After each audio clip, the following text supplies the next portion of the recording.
tayo banda sa ano, sa ilalim. Yan oh. Ito yung kahoy na ano, ito galing dyan sa malaking kahoy na yan. Nung bagyo nabagsak dito yung sanga.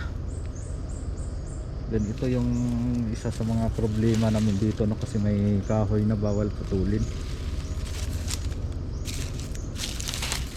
Yung mga kahoy na nakasandal dito, ano na lang, tanggalin na lang natin yan.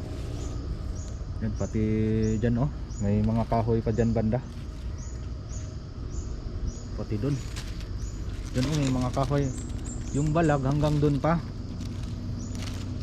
nakatali dun sa malaking kahoy, pero pinabayaan na ni Irpat kasi may malaking kahoy dyan sa ilalim na ano, bumagsak.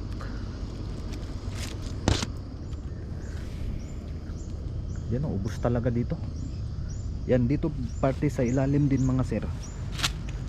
Dyan oh, dun banda nalinisan na natin yan. Dun banda makapal talaga yan.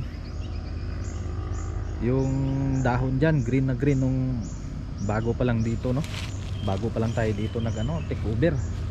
Maganda talaga tingnan dyan sa ilalim, maraming bunga at saka green na green. Ngayon ubos, hindi pinalagpas ng init yung mga ibang ano dito sa ilalim. Kahit may mga ano, may mga malaking kahoy na nakatabon, hindi talaga pinalagpas.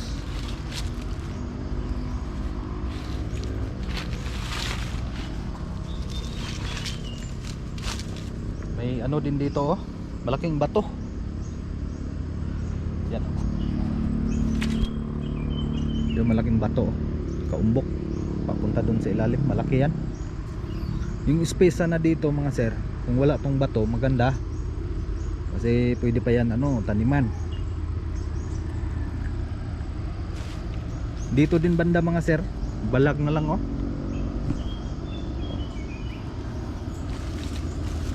Balag na lang yung natira. Makapal din dito dati, kapal. Ngayon oh, ubos talaga oh. Hindi pinalagpas ang init. Ayun, ginawa natin galing doon sa itaas, nilinisan na lang natin pababa hanggang doon. Yung dito banda hanggang dyan lang sa may puno ng kahoy. Pero sabi ni Irfat, plano pa niya mag-extend doon sa ilalim kasi malaki pa yung area doon sa ilalim, maganda din yung lupa dyan. Dyan daw banda, kunti na lang yung ano, kunti na lang yung bato. Ayan yung sabi ni Irfat sa atin. Wala oh, balag na lang yung natira dito, balag. Pero tinaniman ko, meron akong bagong tanim gaya nito oh.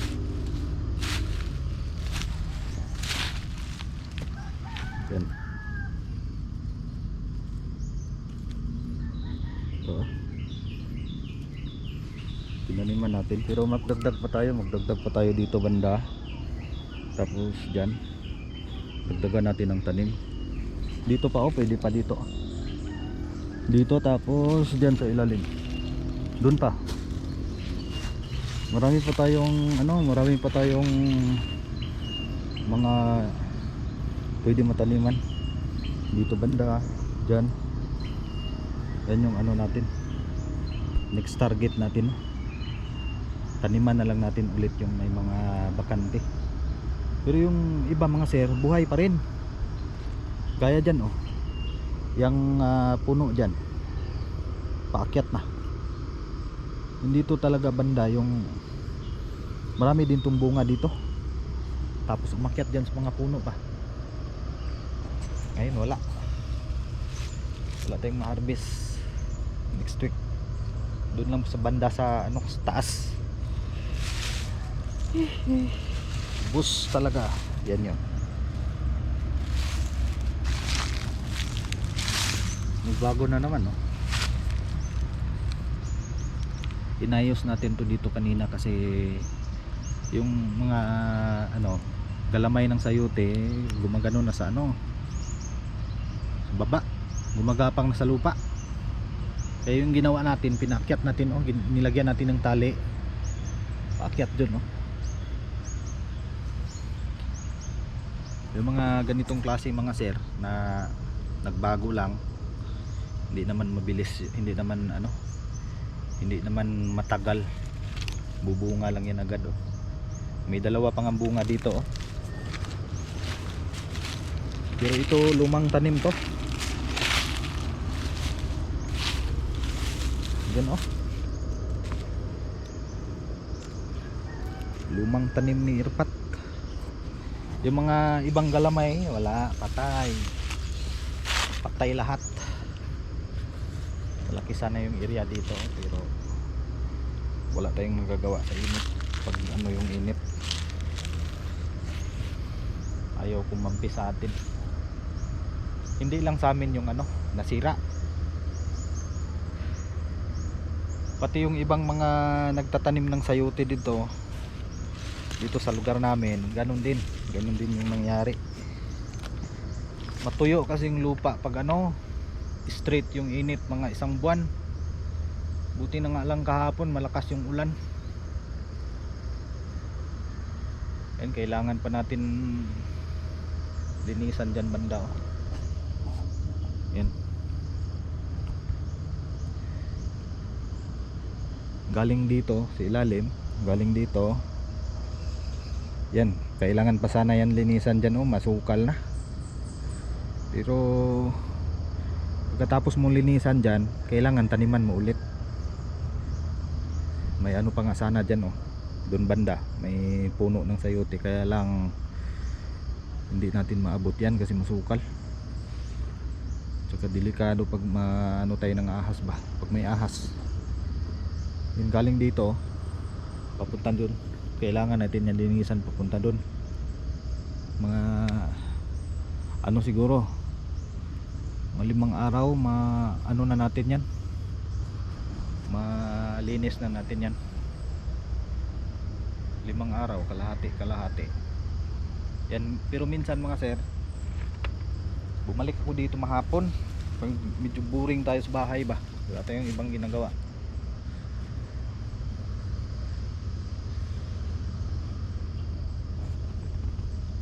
Mga ibang galamay wala, papunta na rin sa ano, patay dahil nito mga sir, oh.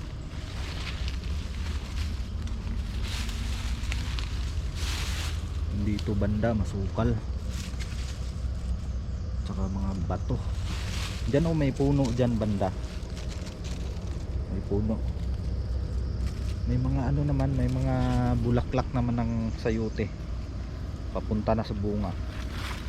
Kaya lang yung banda dyan hindi natin maayos, mabato, oh, malaki yung mga bato, oh. Ito bato to, bato dyan din, bato, puro bato, kunti lang yung lupa.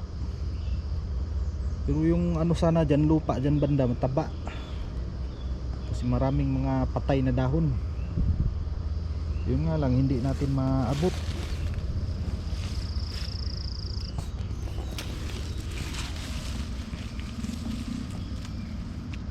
Yan, ganito yung hitsura ng balag, oh.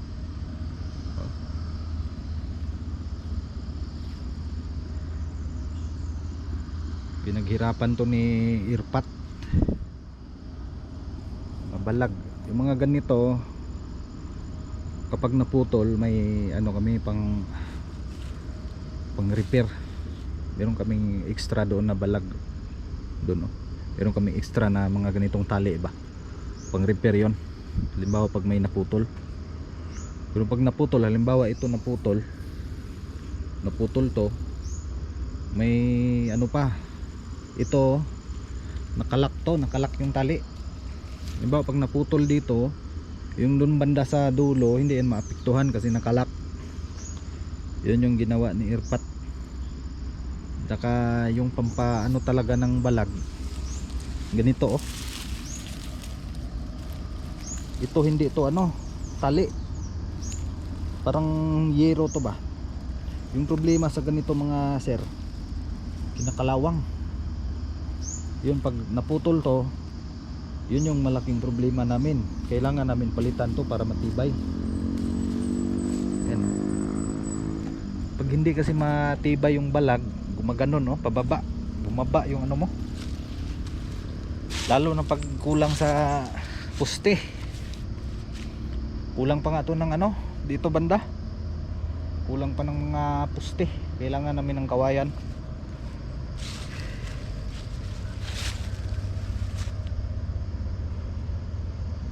Dito din itong puno nito mga sir, oh.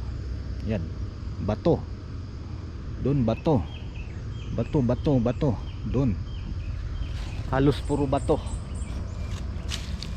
Kaya kapag nagtanim ka dito ng ano, halimbawa nagtanim ka ng ano, mais. Ulam, kunti lang yung mataniman mo na lupa. Maganda talaga dito sa Ayute. Pag mais, okay naman kasi may ano, nga lupa naman talaga mataba. Pero mahirapan ka din magano ba, walaga ng mais dito. Dito sa lugar namin mga sir, wala na talagang mga ano. May nakita ako nagtanim ng mais doon sa ano, sa ilalim. Doon malayo pa doon sa malapit na sa kabilang barangay. Nakita kaming nagtanim ng mais. Hindi rin kalakihan, mga nasa mga 800 siguro. Mga 600 square meter yung ano, area. Estimate ko lang yun, 600 meter yung tinaniman ng mais.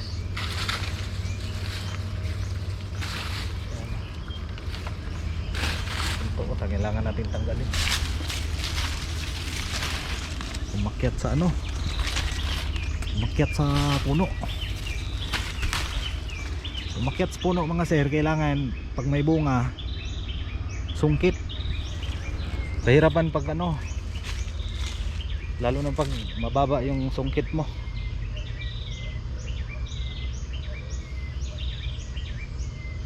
Yan. Yung ano pala, yung sinabi ko sa nakaraang vlog natin na yung nagbubuga ng ano, nagbubuga ng puting usok, yung maingay, wala na ngayon. Pinatay na siguro nila.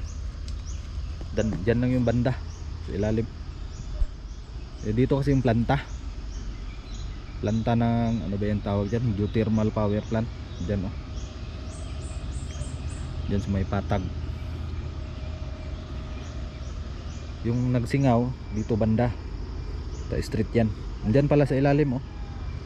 Dyan sa ilalim, kalsada na kasi sa ilalim, kalsada.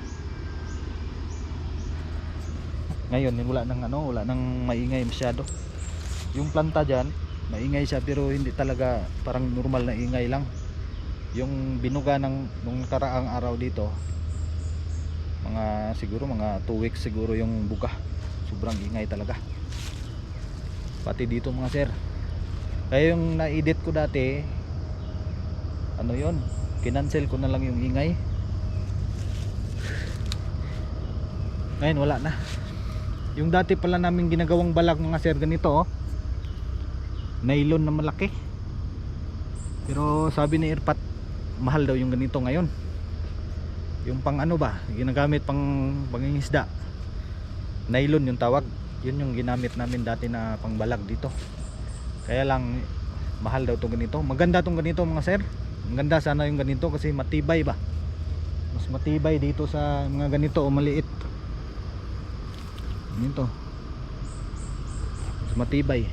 Ito parang ayun, oh, ayan, oh. Tingnan niyo, oh. Yung nagdala ng ano, tibay dito yung mga puste lang. Ito sana yung ganda.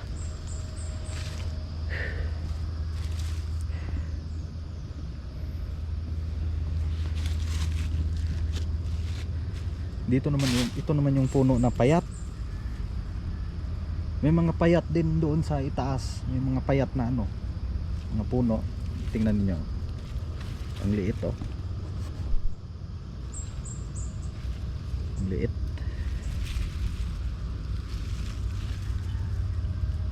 Mga payat. Bato kasi dyan, oh. Tsaka dapat lagyan sana ng ano dyan.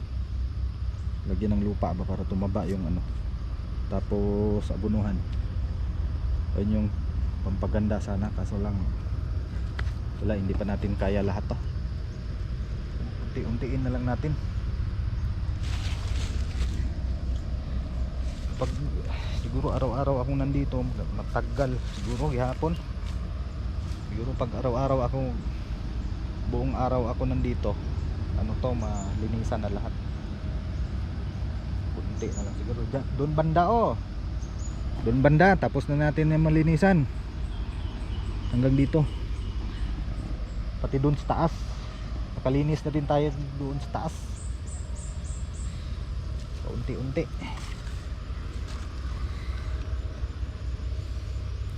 Yung plano ko dito mga sir, kapag ano, kumapal na yung mga galamay ng sayote ba, mag ano na naman ako, yung mga puno, kasi kasuhin ko naman yung mga puno, tapos lagyan ko ng mga lupa, lagyan ko ng mga bato sa gilid ba, lagyan ko ng lupa na mataba para maganda tingnan.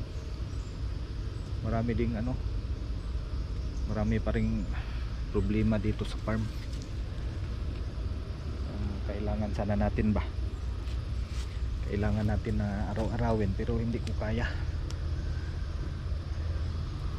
Yun mga sir, no, maraming salamat sa inyong pagtutok. Abangan nyo na lang yung ano natin, yung next upload natin.